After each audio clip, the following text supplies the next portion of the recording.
తర్వాత సినిమా పాటలు రాయడంలో మీరు ఎదుర్కొన్నటువంటి సవాళ్ళు ఏమైనా ఉన్నాయా? ఉంటే ఎటువంటివి మీకు ఏమైనా గుర్తొస్తున్నాయా? సవాళ్ళు చాలా ఉన్నాయండి. ప్రతి పాట సవాలే, కానీ సవాళ్ళు ఇది సవాలు అని చెప్పి విసిరిన సందర్భాలు కొన్ని ఉన్నాయి. దానిని నేను చక్కగా తీసుకొని దాన్ని అధిగమించి వాళ్ళ చేతి మెప్పు పొందిన సందర్భాలు ఇంకా ఉన్నాయి. అదేంటంటే, ఒకసారి మాకు గురువుగారు రామానాయుడు గారు నాకు అవకాశం ఇచ్చారు, శివగారు నన్ను ప్రోత్సహించారు, నన్ను పరిచయం చేశారు. కానీ నేను గురువు గారు అని చెప్పుకునే వ్యక్తి మాత్రం రాఘవేంద్రరావు గారు.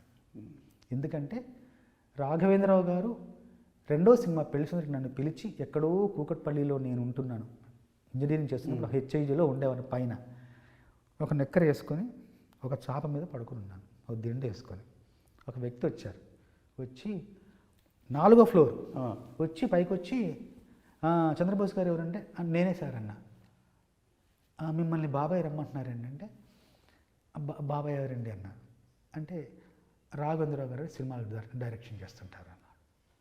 సినిమా రాఘవేంద్రరావు గారు అని, అవునమ్మా. రాఘవేంద్రరావు గారు రమ్మడం ఏంటి, మీరు రావడం ఏంటి, ఆయన మనుషుని పంపించడం ఏంటి, వెతుక్కుంటూ నన్ను రావడం ఏంటి, కూకట్పల్లిలో నేనుండు అని నేను చాలా ఆశ్చర్యం గురై పదం కిందికి వెళ్ళగానే అప్పుడు ఎస్టీడీ బూత్లోకి వెళ్ళి మాట్లాడించారు రాఘవేంద్ర గారితో. ఏమ్మా ఏం చేస్తున్నావు అంటే, సార్ ఏం లేదు సార్, ఇట్లా ఇంజనీరింగ్ అయిపోయింది, ఇట్లా ఒక పాట రాసాను తాజ్మహల్, తర్వాత ఇంకేం లేదంటే, వస్తావా తిరుపతికి అంటే, వస్తాను సార్ అన్న. తప్పకుండా ట్రైన్ టికెట్ బుక్ చేస్తే తిరుపతికి వెళ్ళిపోయారు.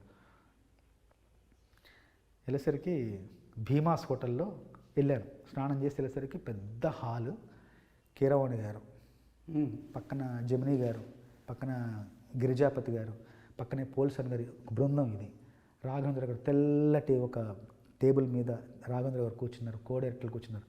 నేను వెళ్ళేసరికి మంచి పొగలు, పరిమళాలు, మంచి వాతావరణం. కీరవాణి గారు ఇలా నవ్వుతూ చూశారు. అప్పుడు ఆయన చేస్తున్న బాణి ఏంటో తెలుసు, మా పెరటి చెట్టు పళ్ళన్ని కుశలం అడిగే, మా తోట చిలకమ్మ మీకోసం ఎదురే చూసే. నా కోసం ఎదురు చూస్తున్నారా అన్నంతగా ఆయన అప్పుడు పాడుతున్నారు. అడగానే నేను కూర్చున్నా. చంద్రబోస్ గారు బాగున్నారని, బాగున్నాను సార్ అన్నాను. కీరవాణి గారేంటి, రాఘవేంద్రరావు గారేంటి, నేనేంటి, వాళ్ళ పక్కన కూర్చోడం ఏంటి. కాసేపు అంత మాట ముచ్చట ఎంత అయిన తర్వాత సందర్భం చెప్పారు రాఘవేంద్రరావు గారు, కో డైరెక్టర్ చెప్పారు. తర్వాత కొన్ని రోజులు రాశాను. రాసిన తర్వాత ఒకటి నచ్చింది రాఘవేంద్రరావు గారికి, కీరవాణి గారికి. సరిగమ పదని సరాగం త్వరపడుతున్నది మాఘం, తకదిమి తకదిమి తాళం ఎప్పుడెప్పుడన్నది మేళం. ఈ పాట అందరికి నచ్చింది. ఈ పాటతో నా ప్రయాణం రాఘవేంద్ర గారితో, కీరవాణి గారితో అలా అలా అలా అలా సాగుతూ ఇన్నాళ్ళు ప్రయాణం వాళ్ళతో చేశాను. రాఘవేంద్ర గారు మాత్రం నాలోని కవిని బాగా గుర్తించి నాకు ఎన్నో అవకాశాలు ఇచ్చారు. ఇప్పుడు సవాలు గురించి ఒకసారి పిలిచారు, నాన్న వస్తామంటే వెళ్ళాను. ఒక 15 పాటలు చేసామయ్యా, నువ్వు 15 పాటలు వినమన్నారు ఒక సినిమాకి. 15 పాటలు విన్నాను, ఒక గంటన్నరలో విన్నాను. దాని తర్వాత సార్ అన్నీ బాగున్నాయి సార్, బ్రహ్మాండంగా ఉన్నాయి అంటే, ఇప్పుడు నువ్వు పాట రాయాలన్నారు. చెప్పండి సార్ అన్న. రామదాసు సినిమాకి. నువ్వు పాట రాయాలి. రాస్తాను సార్ అన్న. నీకో షరతు అన్న. చెప్పండి సార్ అన్న. అన్ని పాటల్లో రామ రామ రామ అని ఉంది కదా. అవునుంది సార్ అన్న.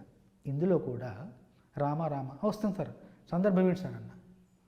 ఏముందయ్యా, రామదాసు కాకముందు కంచర్ల గోపన్నగా ఉన్నాడు, పెళ్ళవుతుంది, మొదటి రాత్రి శోభనం, ఆ పాట నువ్వు రాయాలని. రాస్తాను సార్, గుర్తుంది కదా, రామ రామ రావాలి. శివ శోభనం రోజు పాటలో రాముడు ఎలా వస్తాడు అని చెప్పేసి, మరి అదే మరి వెళ్ళు అన్నారు. అనగానే అమ్మయ్య బాబోయ్ అని చెప్పేసి మొత్తానికి ఆలోచించి ఒక పల్లవి రాశారు. కీరవాణి గారు బాడీ సమకూర్చారు. చాలు చాలు చాలు విరహాలు చాలు చాలు, ముద్దుగా వినవలేక నా ముద్దు విన్న పాలలో వన్నె పూలు నువ్వు ఆరగిస్తే మేలు, చాలు చాలు చాలు చాలు చాలు విరహాలు చాలు చాలు. ఇది పల్లవి. దీంతో ఏ గొడవ లేదు. చరణం రాయమని రాస్తున్నా. ఈ నీ కరములు నా మేనికి వశీకరములు, నీ స్వరములు ఈ రేయికి అవసరములు, ఈ సుఖములు మును పెరుగని బహుముఖములు, ఈ క్షణములు మన జంటకి విలక్షణములు. రామా వా రామ రామా ఇంటికి మన్మధుడా అను పిలుపులు, ఆలీలలు అవలీలలు చాలు చాలు చాలు చాలు చాలు. ఒక రాముడు అయిపోయాడు, ఒకటైంది. రెండవది, ఈ చిలకలు సరసానికి మధుర గుళికలు, ఈ పడకలు మోక్షానికి ముందు గడపలు, ఈ తనువులు సమరానికి ప్రాణధనువులు, ఈ రణములు రససిద్ధికి కారణములు. విరామాలెన్నడు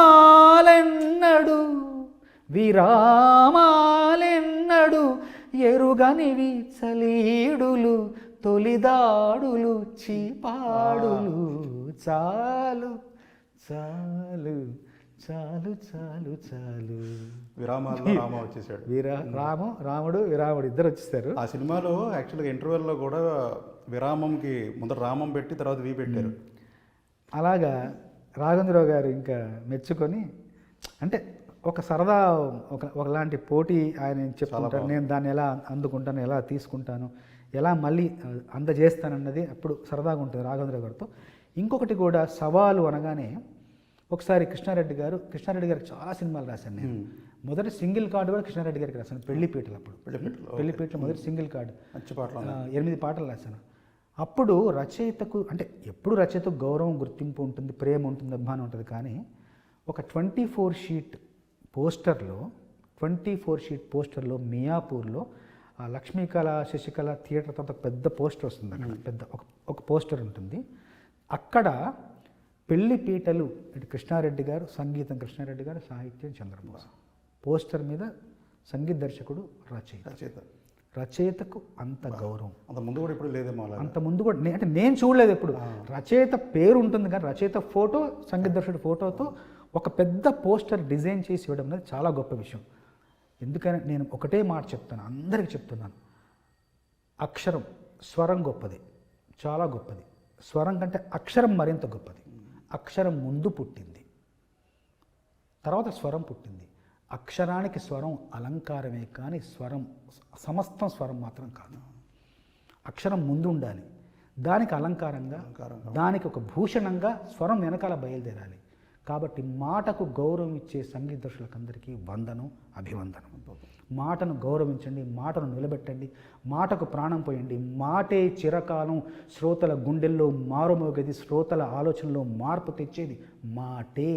దానికి స్వరం అలంకారప్రాయంగా మాత్రమే ఉండాలి. ఇది నేను నమ్మిన సత్యం, నమ్ముతున్న సత్యం.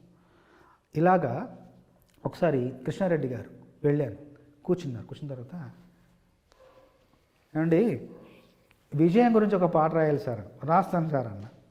అంటే పెద్ద పెద్ద మాటలు, పెద్ద పెద్ద ఆలోచనలు, పెద్ద పెద్ద అట్లా కాకుండా చాలా చిన్నగా, సున్నితంగా అందరికీ అర్థమయ్యేలాగా ఉండాలి.